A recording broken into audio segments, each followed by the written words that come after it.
Срочные новости этого дня. В последнее время певица Алла Пугачева, которая на данный момент проживает на Кипре, чувствует себя не очень хорошо и, как будто предчувствуя неладное, вслед за своим супругом Максимом Галкиным Алла Борисовна составила срочное завещание. Богатство Аллы Пугачевой просто шокирует. Израильское телевидение с разрешения менеджера компании Аллы Пугачевой обнародовала данное завещание. 54 самолета суперджета компании Макаса общей стоимостью почти 67 миллионов долларов достанутся дочери Аллы Пугачевой Кристине Орбакайте.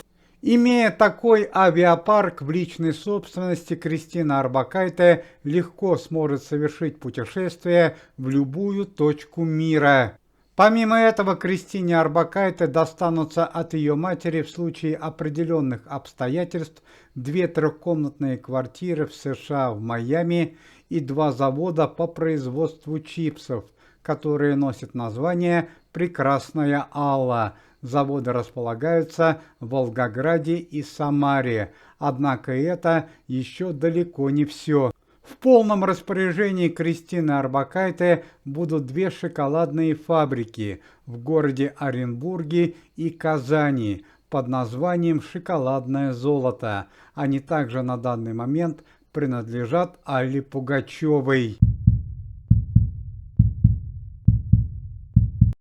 Также Кристина Орбакайте в случае определенной ситуации получит от своей матери Аллы Пугачевой депозитный счет на общую сумму 90 миллионов евро. 4 завода по производству сыра в Швейцарии и 12 моторостроительных заводов на территории России и ближнего зарубежья Алла Пугачева передает своему любимому внуку Никите Преснякову и его супруге Алене. Также в собственности Никиты Преснякова и его супруги окажутся 9 торговых центров, которые до сих пор находятся в России и являются собственностью Аллы Пугачевой. Своему давнему другу и коллеге по работе, композитору Игорю Крутому, Алла Борисовна Пугачева завещает футбольный клуб под названием «Уфа». На данный момент Алла Борисовна является спонсором данного клуба. Помимо этого, в собственность Игоря Крутого перейдут 5 радиостанций, которые на данный момент работают в Европе, в ближнем зарубежье и в России, и принадлежат Алле Борисовне Пугачевой. Также Игорь Крутой станет хозяином коллекции курительных трубок и золотых монет. Своему зятю Михаилу Земцову, который на данный момент находится в тяжелом состоянии, Алла Пугачева передает 9 двухэтажных квартир пентхаусов в Москве и Санкт-Петербурге, а также 2 компании частных такси, которые еще работают на территории ближнего зарубежья.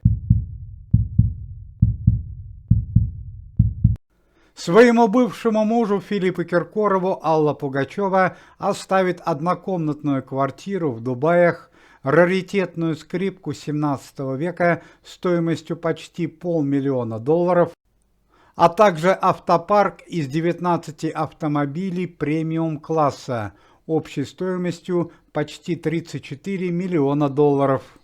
Известному композитору, сотруднику комитета и бывшему коллеге Аллы Пугачевой Алла Борисовна презентует самую дорогую удочку в мире стоимостью $10 000, а также семейный альбом с редкими фотографиями Аллы Борисовны в молодости и в зрелом возрасте. Известному музыканту Владимиру Преснякову и его семье Алла Борисовна Пугачева оставляет сеть стоматологических клиник и парикмахерских, которые на данный момент работают в России. Также Владимир Пресняков станет обладателем депозитного денежного счета на сумму 3 миллиона евро. Своим бывшим коллегам по музыкальной сцене Софии Ротару и Лайме Вайкуле Алла Пугачева оставляет сеть частных заведений. Это частные заведения, сети частных детских садов, школ, фитнес-центров и ателье. Софья Михайловна Ротару, узнав о решении Аллы Пугачевой, была немало удивлена, так как еще в советские времена на музыкальной сцене Алла Пугачева и София Ротару считались не только коллегами, но и соперницами.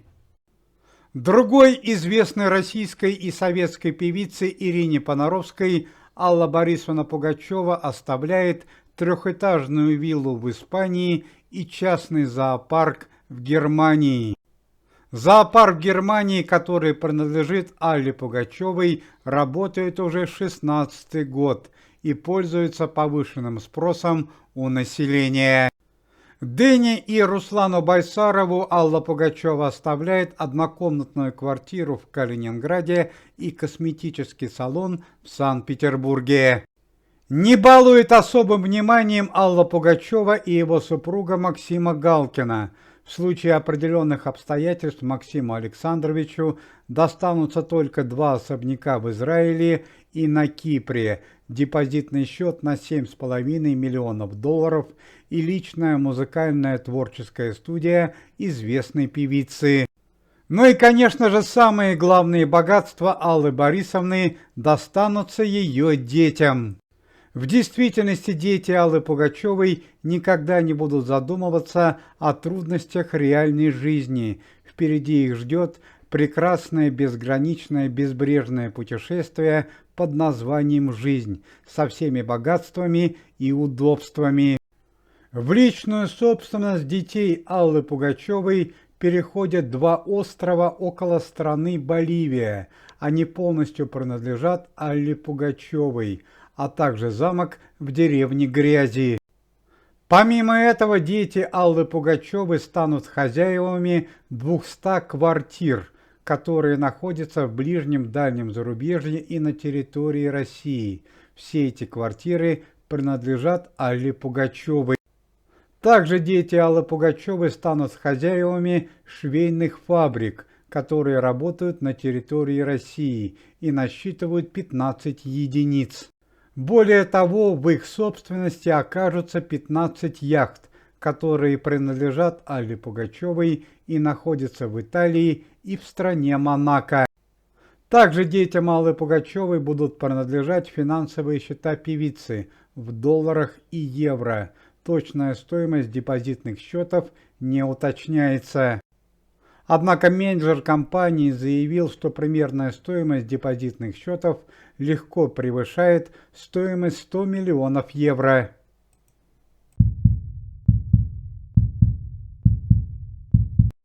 Ну а теперь переходим к другим новостям. В тяжелом состоянии здоровья, в страшных мучениях на данный момент находится супруга Льва Лещенко Ирина Лещенко. У супруги Льва Валерьяновича обострилось прежнее заболевание и раны. Еще весной прошлого года на супругу Льва Лещенко было совершено нападение. Отметим, что и сам Лев Лещенко пострадал еще год назад. В скором поезде Челябинск-Уфа на него было совершено нападение, и Лев Валерьянович восстанавливался долгое время. У матери певицы Наташи Королевой Людмилы Порывай, которая на данный момент находится в следственном изоляторе города Москвы, были конфискованы 4 квартиры в Америке и в Майами за нарушение налогового обложения. Стало известно, что мать Натальи Королевой пока еще не находилась в местах лишения свободы, на протяжении нескольких лет не платила налоги. Известный советский и российский певец, сотрудник комитета Сергей Беликов, наконец-то получил долгожданную награду. Сергея Беликова удостоили звания заслуженного артиста России. Состояние здоровья известной певицы и сотрудника комитета Ирины Аллегровой, на которую совсем недавно было совершено нападение, немного улучшилось. Ирина Аллегрова находится в общей палате. Андрей Белоусов и Евгений Пригожин, 2 руководителя антикоррупционного комитета, направляются на проверку в город Калугу. Уважаемые зрители, если вы желаете выздоровления сотрудникам комитета и поддерживаете их деятельность, то можете поставить лайк под видео и написать поддерживающий комментарий.